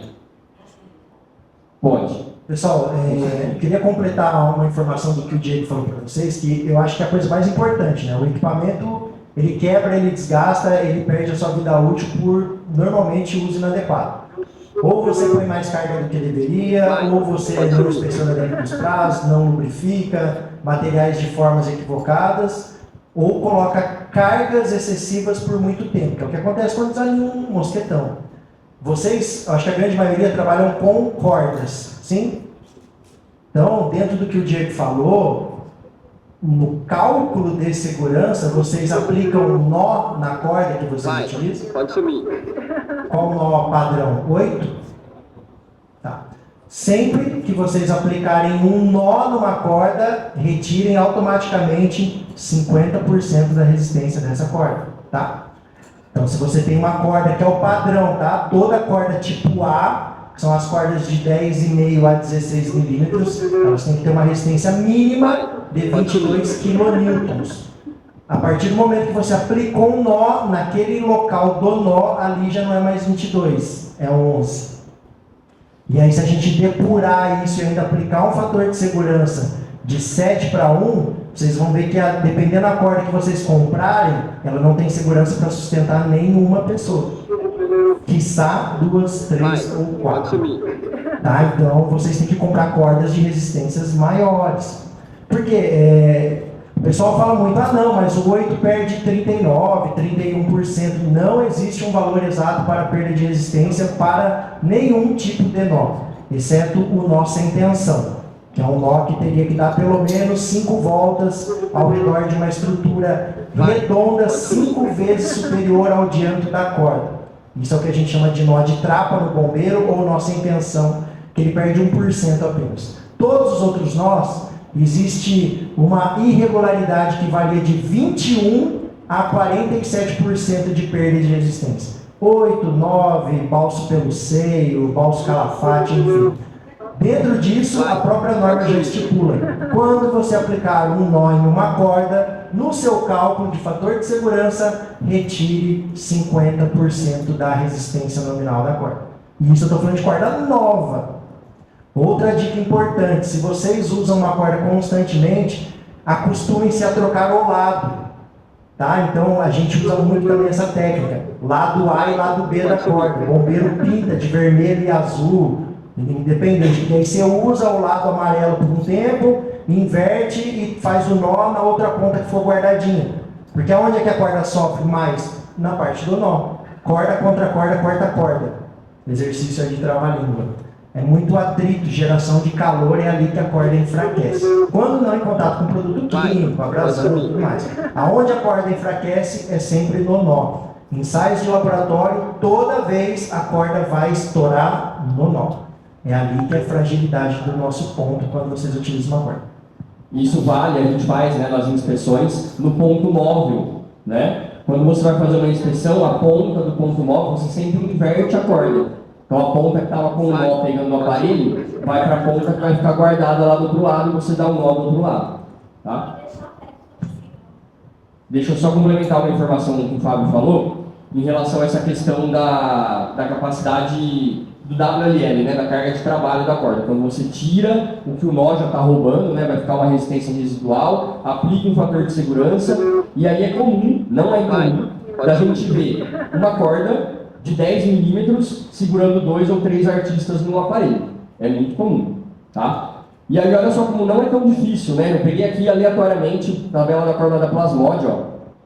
Se eu trabalhar com uma corda de 10 milímetros, a carga de ruptura, valor nominal, 3.000 quilos.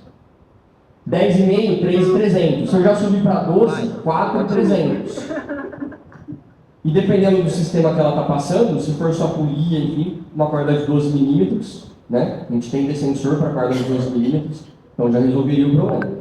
Então isso cai muito também quando você vai selecionar o equipamento. Que equipamento eu vou comprar? Depende. Duas perguntinhas rápidas. Por exemplo, se eu fizer 2 nós, por exemplo, fizer um nó em cima, for uma corda não tão grande, e fizer um nó embaixo e botar, por exemplo, um mosquetão para parar aqui e aqui, ele tendo 2 nós, ele vai perder mais resistência ainda? Não. Só no local do nó. Mas se eu tenho um nó embaixo e um nó em cima, não altera. Perde o dobro. Pode subir. Aqueles 2 locais. dois não caem. Não é que ele vai perder 50 aqui, mais 50 lá, mas não.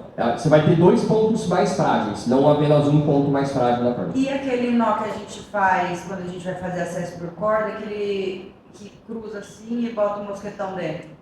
Que ele não chega. Como é que é o nome? Fiel. Pode ser. Aí é o que o Fábio falou. Perde menos? Você vai ter Ou não? uma tabela gigante de quanto perde cada nó e tal. Mas a NFPA recomenda 50, né? A NFPA, a CMC e a NBR 16489. Você tem vários documentos que vão recomendar para você sempre usar 50, né? Porque são muitas variáveis. A corda é nova, a corda é velha, qual o fabricante, quanto aguenta, como ela já foi usada, que tipo de nó, o nó está dado certo, o nó está dado errado. Então você sempre no cálculo vai tirar 50.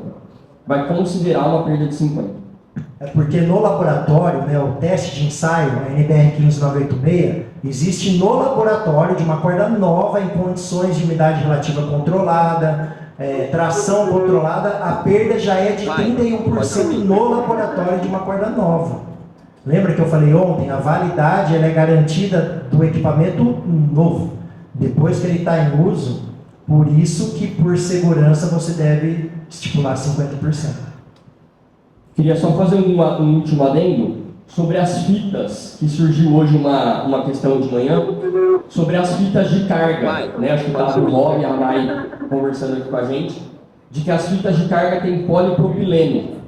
E polipropileno, existem vários documentos que dizem que não é adequado para içamento e movimentação de pessoas, tá? Por quê?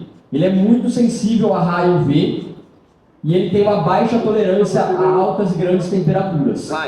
Só que teve uma atualização, né, da 15637, e aí eu até trouxe aqui, ó, que elas vêm marcadas por cor da etiqueta. Então as etiquetas azuis, ela é 100% poliéster. Se vocês pegarem a que está aí, ela é 100% poliéster. Inclusive, algumas marcas até usam isso. A Tecnotest adotou desde sua fundação a fabricação de cinta 100% poliéster, justamente por saber dessa limitação do polipropileno. Tá? E a gente tem outras, né? O poliamida, etiqueta verde, o polipropileno é de etiqueta marrom. Então, de fato, fita de carga, que hoje é muito difícil da gente achar. Mas eu particularmente faz tempo que não vejo, não sei se vocês... Mas com a etiqueta marrom, essa é uma cinta que não é própria para a gente usar para ancoragem. Tudo bem? A maioria que a gente vai usar vai achar de etiqueta azul. Pessoal, poderia falar mais algumas coisas aqui, mas a gente já avançou bastante. A gente tem mais uma palestra agora antes do almoço. Alguém tem mais alguma dúvida? Pode subir. Foi mais para... Voltando um pouquinho, você falou que equipamento sofreu um fator de queda, tem que inspecionar. Mas, e por exemplo, eu faço uma instalação fixa que vai ter uma apresentação de aéreos e a pessoa está fazendo quedas ali o tempo todo. Eu tenho que inspecionar isso depois de cada apresentação? Pode subir. Isso que eu ia falar. O fator de queda nessas quedas que acontecem o tempo todo, ele é muito baixo. Lembra qual que é o cálculo de fator de queda? Você não tem um artista lá em cima do rudimento, com a ancoragem lá no pé dele, e ele pulando no tecido. Você não existe isso, o fator de queda 2. Né? Então, o fator de queda é sempre muito pequeno. Mas mesmo assim, alguns tipos de trabalho, a gente seleciona um sistema, por exemplo, que sofreu mais queda, que teve um número de dinâmico, e aí aquilo vai inspecionado, faz uma inspeção especial. Né? A gente fez um trabalho agora no Hopi Hari, que aconteceu uma coisa, e aí um sistema que a gente usou para uma coisa, a gente separou numa mochila e falou, isso aqui vai para a quarentena para a gente inspecionar depois, não vai ser usado. Pode sumir. Tá? Então é uma possibilidade. Beleza? Pessoal, era mais para ser realmente fomentar, né, para vocês e deixar clara a importância dessa inspeção, né, de vocês não negligenciarem o equipamento. Ele não aceita desaforo, né? Dependendo do equipamento, de como ele tiver, ele vai falhar. Mau uso de equipamento, né? Vocês viram, o Fábio falou para vocês, depois eu posso até mandar, vou abrir aqui rapidamente. Eu sempre falo que eu vou encerrar e não encerro, né? Que coisa. Se deixasse, ficaria aqui. Ó. Vai, pode subir.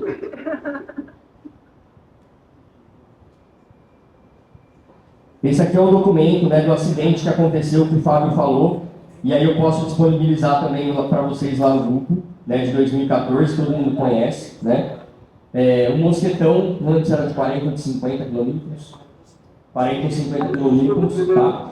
E aí, basicamente, é um relatório bem completo, tá? Mas eu queria trazer uma última imagem aqui para falar sobre essa questão do uso, né? Que não basta você usar um bom mosquetão, clipar o talabarte, tá? Você tem que fazer do jeito certo. Então, olha aqui, ó. Um mosquetão similar sendo sujeitado, né, submetido a uma carga triaxial em 3 direções, que é a maneira correta, a maneira errada, tá? Errada, tá? Incorreta, tá bom? Só para ver se vocês estavam prestando atenção. Foi de propósito. E um outro mosquetão, né, similar, sendo carregado ali dentro da carga no eixo maior, tá? Isso daqui você encontra em qualquer bom manual de mosquetão, não é difícil. Pode sumir. Não é difícil. Tá? Então, para você ver que às vezes a informação até está lá, mas o pessoal não acessa ou comete uma daquelas falhas que eu falei na palestra de ontem. Beleza? Dúvidas? Perguntas? E aí a última agora. Sobre o uso do mosquetão e quedas do mosquetão. Pode sumir. O mosquetão fica da altura do meu bolso. Ele pode ser utilizado ou não? Tem uma altura mínima ou máxima? Eu sempre respondo isso, depois se alguém quiser complementar. Mas se isso fosse um problema, como as pessoas dizem que é, eu já teria morrido. Porque os equipamentos de espeleologia na caverna, olha, eu nunca vi nada sofrer como aquilo. Bate para lá, bate para cá, arrasta. É surreal, tá? Então criou-se muito essa questão. É óbvio, né? É o que eu falo, você não vai ficar jogando de mosquetão, você vai continuar cuidando do equipamento. Mas o exemplo que você deu, um mosquetão você está andando, ele caiu da altura do seu bolso. Isso jamais vai representar um problema. Pode subir. O mosquetão tinha um teste que a Simon Chamonix fez há um tempo atrás, há bastante tempo atrás. Eu era moleque, com descensores depois que eles estão quentes. E que aí ele é mais suscetível a ter dano por causa da temperatura. Tem uma alteração nas moléculas. Então, você acabou de descer uma descida com freio 8, o teste era exatamente isso. Com freio 8, e aí dessa descida ele tomou uma queda de uma altura considerável. E aí, nesse documento, falava que nesse caso era recomendado o descarte. Mas eu particularmente... Eu já vi vários testes empíricos, não sei se alguém já viu. Tem um teste no YouTube que o cara lança um mosquetão, na verdade acho que é um freio 8 de resgate, um mosquetão, não lembro, várias vezes pro alto, depois ele põe ele no concreto, assim, pega uma marreta de 5, marreta ele umas 4 ou 5 vezes, põe ele no dinamômetro lá com a célula de carga, até estourar, e ele estoura com uma carga maior do que estava estampado no mosquetão de alumínio. Bem mito. Esses mitos, se vocês quiserem seguir um canal que é muito interessante, tanto no YouTube como no Instagram, How Not to Do. É um americano que ele faz exatamente tudo isso. Tudo que o pessoal tem dúvida, ele vai lá e põe à prova. Ele pegou isso aí, pegou e bateu e massacrou. Tirando nosso amigo Felipe Leal, chama How Not to Do. Tanto no YouTube, vale muito a pena. Ele ensaia e tira todos esses mitos de microfissura.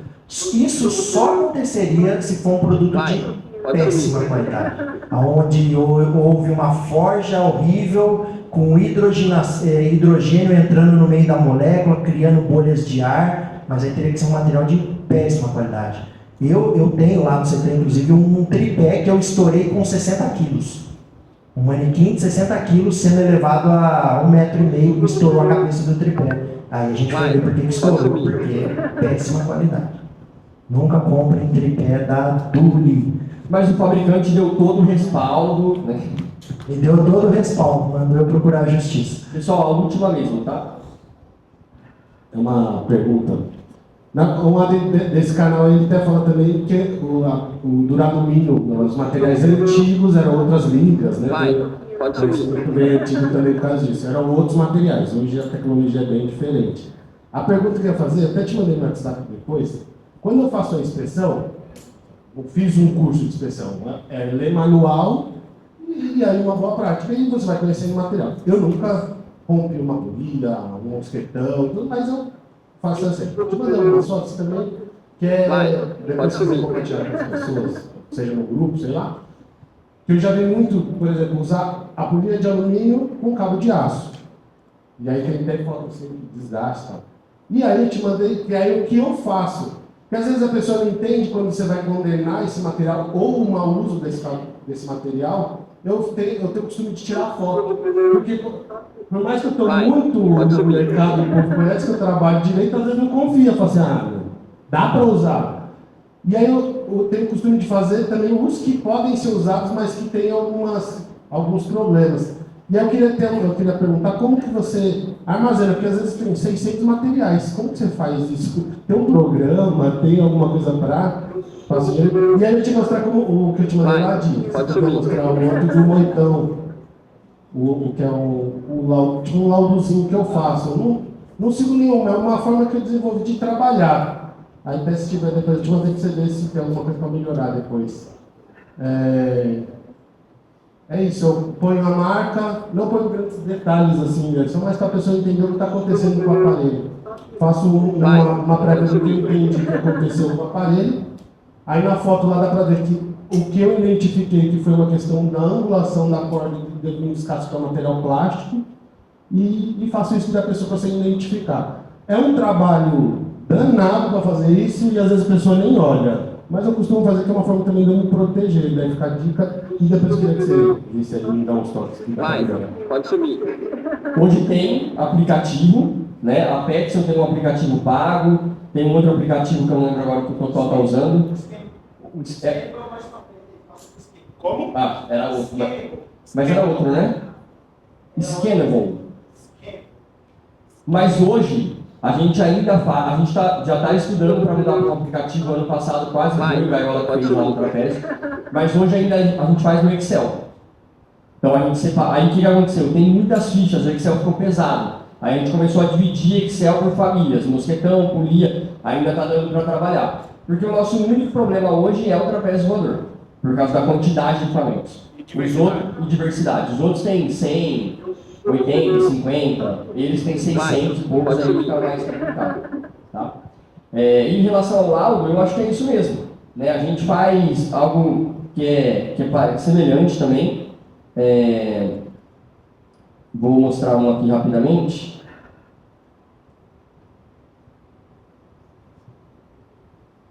Que esse aqui até é interessante porque... pode sumir.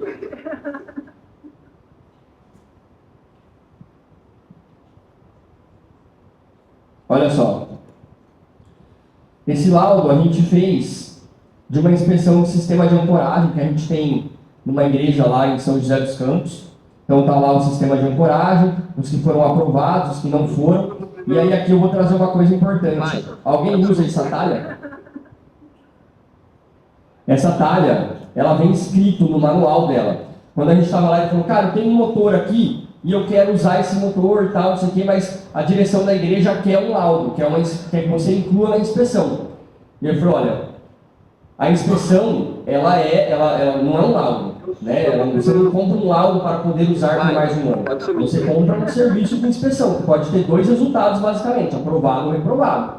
Porque às vezes a pessoa paga achando que ela vai receber uma coisa que vai ajudar ela. E às vezes vai ajudar do ponto de vista da segurança, mas vai atrapalhar do ponto de vista do planejamento financeiro.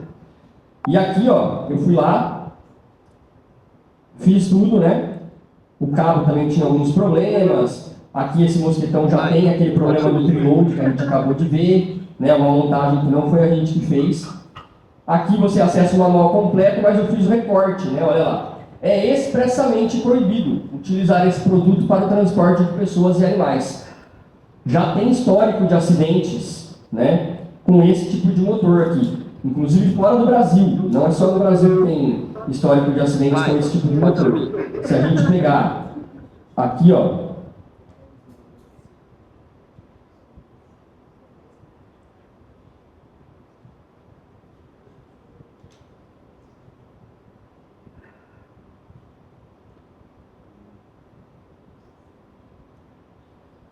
Isso aqui é uma tradução do Google, tá? De uma comunidade do Facebook do Centro de Artes lá de Londres, ó. E ele está falando exatamente isso, né? Que eles tomaram conhecimento, que os artistas caíram, tal, não sei o quê, nunca usa máquina para pessoas e animais, né? A mesma coisa que tem aqui no Brasil. E a máquina é exatamente a mesma. Muda a cor às vezes, né? Pode sumir. Mas olha lá. Tá? Então cuidado, porque esse é um equipamento que ele não atende os requisitos para a gente usar para números de circo. Tá? Substituto seria esse aqui, ó. Agora vamos ver se eu vou achar uma foto do motor aqui. Vai, pode sumir.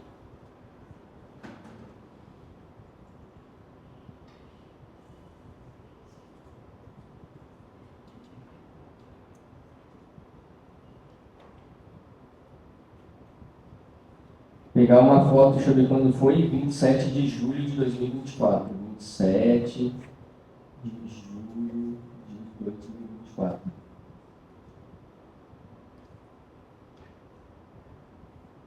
Eu vou te pagar esse trampo ainda, Matheus, calma.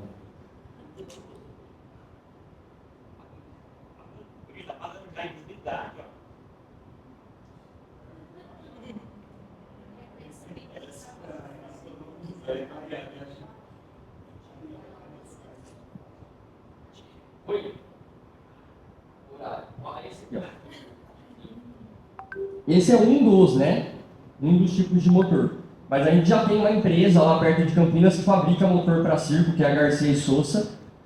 Fabrica estrutura, fabrica várias coisas, fabrica motor. Mas esse aqui é um tipo de motor que é um motofreio, né? Tem motor, redutor, inversor de frequência, enfim. Mas aí esse é um assunto que a gente dá para prolongar depois. Tá bom? Esse é um motor móvel. Esse aqui tá em Salvador, foi para Salvador, essa foto é de Salvador. Quando a gente fez o evento lá, o Matheus estava junto, morando, todo mundo. Beleza? Gente, obrigado, desculpa pelo horário, mas acho que valeu a pena e a próxima agora valerá muito mais. Então fiquem, que é um tema muito importante e a Mica tem muito para contribuir também. Beleza? Os equipamentos... Obrigado.